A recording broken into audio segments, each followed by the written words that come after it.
History books tell us that slavery was abolished. They are wrong. It wasn't abolished. It was updated. In the past, slaves were forced to work by whips and chains.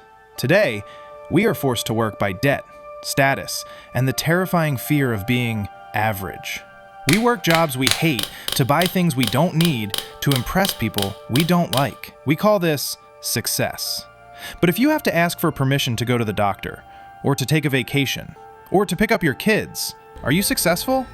Or are you just a well-paid servant? Today, we are going to rattle the bars of your cage, and you might realize that the door was never locked. Psychologists call this the hedonic treadmill.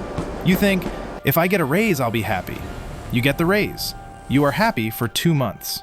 Then, you buy a better car and a bigger house. Suddenly, your expenses match your new income. You are running faster, but you are staying in the same place. Success becomes a moving target. The system is designed so that you are never done. There is always a newer iPhone, a faster car, a younger partner. You are running a race where the finish line moves forward every time you get close. We measure wealth in dollars. That is a mistake. True wealth is measured in time. Time wealth is having total control over how you spend your Tuesday morning. If you make $500,000 a year, but you work 80 hours a week and answer emails on Sundays, you are time poor.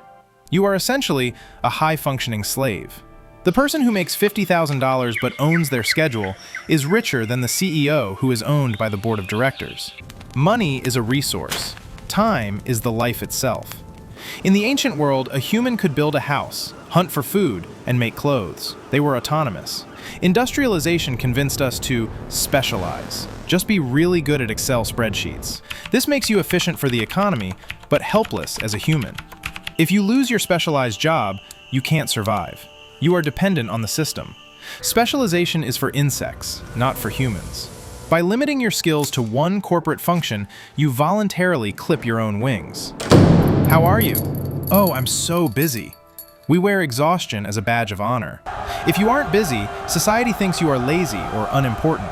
We have been brainwashed to believe that productivity is the highest virtue. But ants are productive. Bees are productive. Humans are meant to be creative, philosophical, and joyful. If your calendar is full but your soul is empty, you aren't winning. You are just drowning efficiently. The chains of modern slavery are forged by lifestyle inflation. Every time you get a promotion, you upgrade your lifestyle. You buy the expensive watch. You get the club membership. Now, you cannot quit your job. You need that salary just to maintain the new baseline. You have built your own prison walls with luxury brands. The only truly free person is the one whose needs are lower than their means. If you can be happy with little, you are unbuyable. We accepted a deal. Sell 5 days, keep 2. It's a terrible trade. You give the best hours of your day, the best days of your week, and the best years of your life to a corporation. And in return, you get the weekend. 2 short days where you are usually too tired to enjoy anything.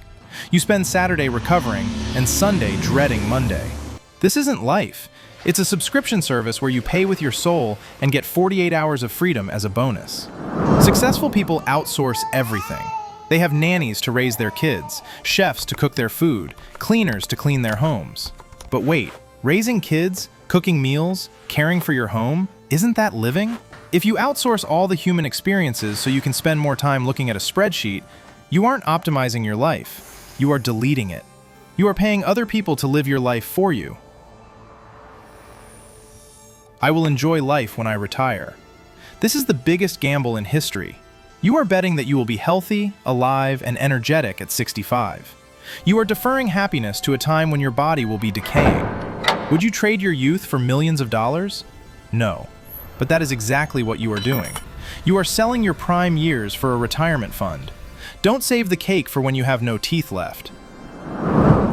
When asked, "Who are you?" most people answer with their job title.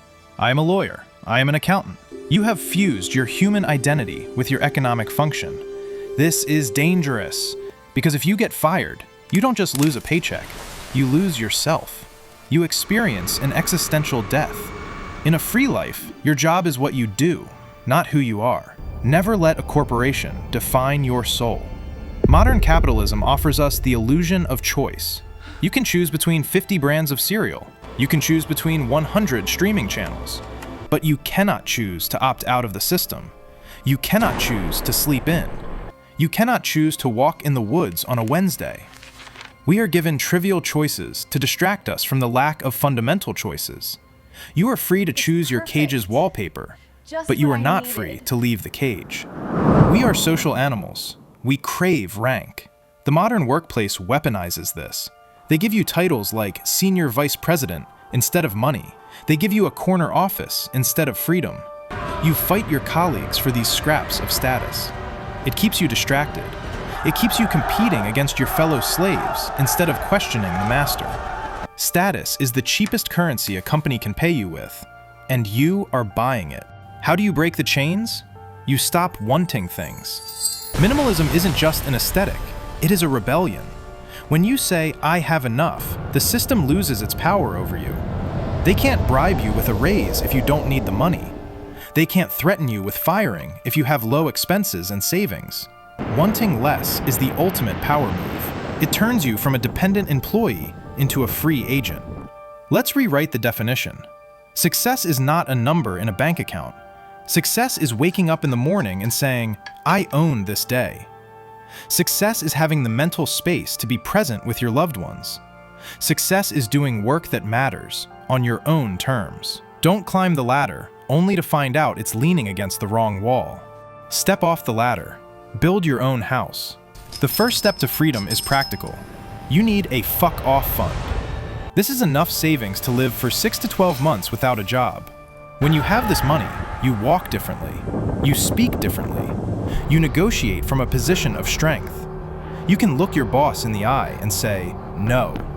Money shouldn't be used to buy things. It should be used to buy your freedom.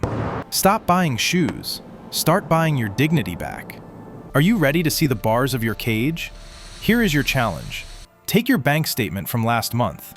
Go through every single expense. Mark them with need, survival, or cage, status, comfort. Rent, need. Brand name clothes, cage. Expensive car lease, cage. Daily $7 coffee, cage. Calculate how much money you spend just to cope with the stress of the job you hate. See how much freedom you are burning every month. The door is open. You just need to drop the luggage to walk through it. Today we talked about the war you fight in your office every day, the hunger for status and money. But have you ever wondered why we are so obsessed with fighting? We like to think we are civilized. We think we want peace. But I have a terrifying theory. Peace might actually be against our biology. In the next video, I will prove that your competitive drive at work is actually a primal destruction instinct coded into your genes. If you have the courage to look into the mirror of history and face the question, is humanity programmed to destroy itself? Turn on your notifications. The war isn't over, it's just beginning. See you.